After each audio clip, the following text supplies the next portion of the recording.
Hello, students. How are you? I hope you all are fit and fine, staying at home. So, welcome to my lecture, grade 10, topic How do organisms reproduce? So, today we will discuss about the vegetative propagation.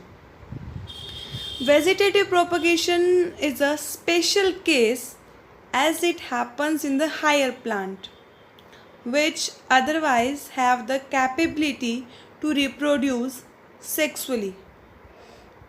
Okay, because only some plants are there which can reproduce or which have ability to reproduce sexually. In the vegetative propagations, plant reproduce by vegetative parts.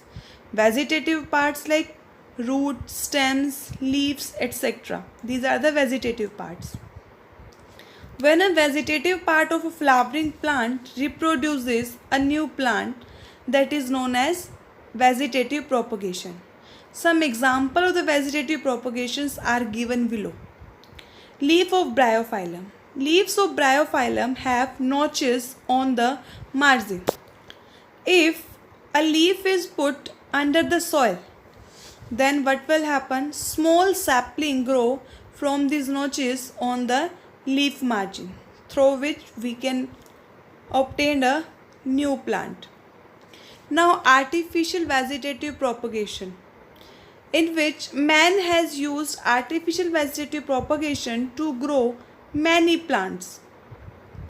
This has enabled farmers and horticulturists to grow many plants in shorter duration and has helped them to earn more profit. That's why they prefer this type of reproduction. Artificial vegetative propagation has also helped in developing many new variety of the plant. Stem cutting, layering, grafting are the preferred means of the artificial vegetative propagation. Now, advantage of the asexual reproduction. The organism that does not have to depend on other organism for carrying out reproduction, because only single parent is needed.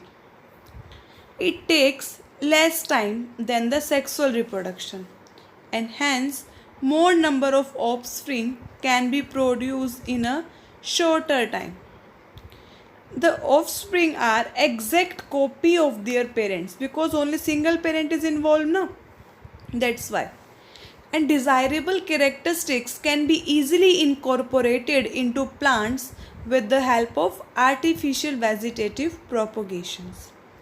Now, the disadvantage of asexual reproduction.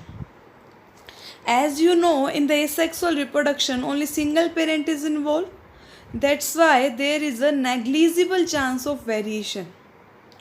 In most of the cases, in simple organism, the parent generation ceases to exist after asexual reproductions.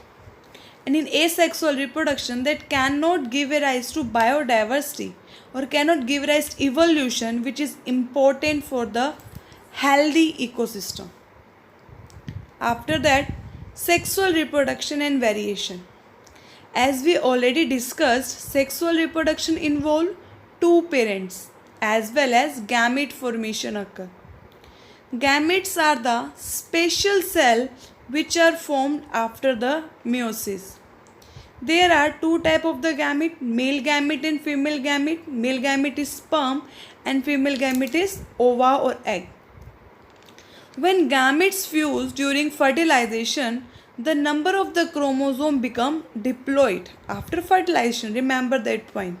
This is important for maintaining the unique identity of a particular species, which reproduce by sexual method.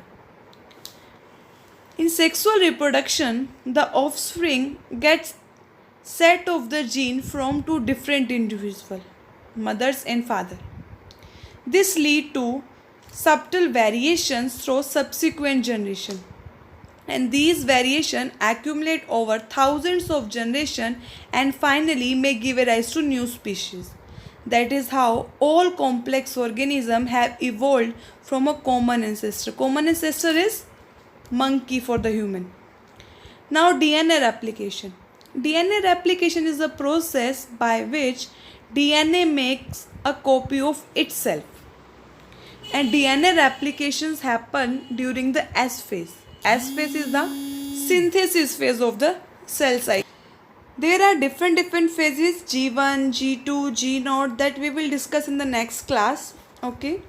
So S phase is the synthesis phase of the cell cycle. This is important because of the daughter cells would need additional copy of the DNA.